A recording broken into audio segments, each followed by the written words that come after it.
എപ്പോഴേ ജിൻഡോ നമ്മളെ ഞെട്ടിപ്പിക്കുന്നത് പ്രേക്ഷകർ എന്തു കരുതുന്നു എന്ന് അത് ബിഗ് ബോസിൽ പറഞ്ഞാണ് ജിൻഡോ പലപ്പോഴും നമ്മളെ ഞെട്ടിപ്പിക്കുന്നത്. ഇപ്പം കുഞ്ഞിപ്പെങ്ങൾക്ക് ഒരു പോയിന്റ് എന്ന് പറയുന്ന ടാസ്ക്, ആ ടാസ്ക് അങ്ങനെ വിളിക്കാനാണ് എനിക്ക് ഇഷ്ടം കേട്ടോ. ടാസ്കിൻ്റെ പേര് അങ്ങനെയൊന്നും അല്ലെങ്കിലും എനിക്കങ്ങനെ വിളിക്കാനാണ് ഇഷ്ടം. ആ ടാസ്ക് അവസാനിച്ച് കഴിഞ്ഞതിന് ശേഷം ജിൻഡോ ഋഷിയോട് പറയുന്നുണ്ട്, ഈ ഇത്രയും വലിയ നന്മോരമൊന്നും പ്രേക്ഷകർ അംഗീകരിക്കണമെന്നില്ല.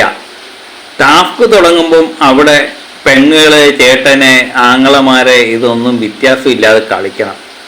ഒരു സ്പോർട്സ്മാൻ സ്പിരിറ്റോട് മാത്രം കളിച്ചാൽ മാത്രമേ ഇത് ജനങ്ങൾ ഇഷ്ടപ്പെടുത്തുള്ളൂ, പ്രേക്ഷകർ ഇഷ്ടപ്പെടുത്തുള്ളൂ എന്ന് പറയുന്ന ജിൻഡോയാണ് നമുക്ക് കാണുന്നത്. അവർ നന്ദനയ്ക്കൊരു പോയിന്റ് കൊടുക്കാൻ വേണ്ടി അവർ ഗ്രൂപ്പ് അടിസ്ഥാനത്തിൽ കളിച്ചതൊന്നും ഞാൻ തെറ്റ് പറയുന്നൊന്നുമില്ല. അവർ അങ്ങനെ കളിച്ചോട്ടെ.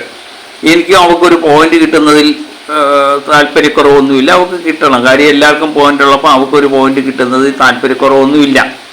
പക്ഷേ അതിനു വേണ്ടി ഈ ഗെയിം തന്നെ കളഞ്ഞു കുളിക്കുന്നത് അത്ര നല്ലതല്ല എന്ന് പറയുന്ന, അത് പ്രേക്ഷകർ അംഗീകരിക്കത്തില്ല എന്ന് പറയുന്ന ജിൻഡോയെ നമുക്കവിടെ കാണാൻ പറ്റുന്നുണ്ട്. ജിൻഡോ ഋഷിയോട് പറയുന്നത്, സായിക്ക് കൃത്യമായിട്ട് ഈ ഗെയിം ജയിക്കാമായിരുന്നു, പക്ഷെ അവനെന്തോ ഈ സ്പോർട്സ്മാൻ സ്പിരിറ്റ് ഇല്ലാതെ ആ ഗെയിം കൊണ്ട് കളഞ്ഞു എന്നുള്ളത്. ഒന്നാം സ്ഥാനത്ത് വരേണ്ട സായി തന്നെ ആയിരുന്നു എന്നും ജിൻഡോ പറയുന്നുണ്ട്. പിന്നെ ജിൻഡോ ആ കളി കണ്ടപ്പോഴും എനിക്കും തോന്നിയത് 4 പേരായിരുന്നു ലാസ്റ്റ് വന്നത്.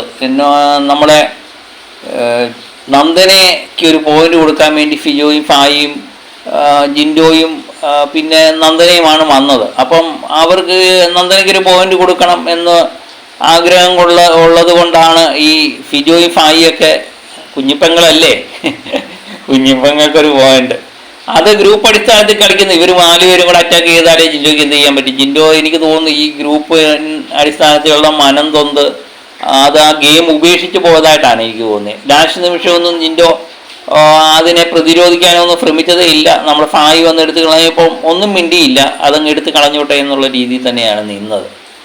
അതാണ് ഞാൻ ആ ഗെയിമിൽ കണ്ടത്. സത്യം പറഞ്ഞാൽ മനസ്സ് മടിച്ച് തന്നെയാണ് ജിൻഡോ അവിടെ ഈ ടാസ്കിനെയൊക്കെ നോക്കിക്കാണുന്നത്.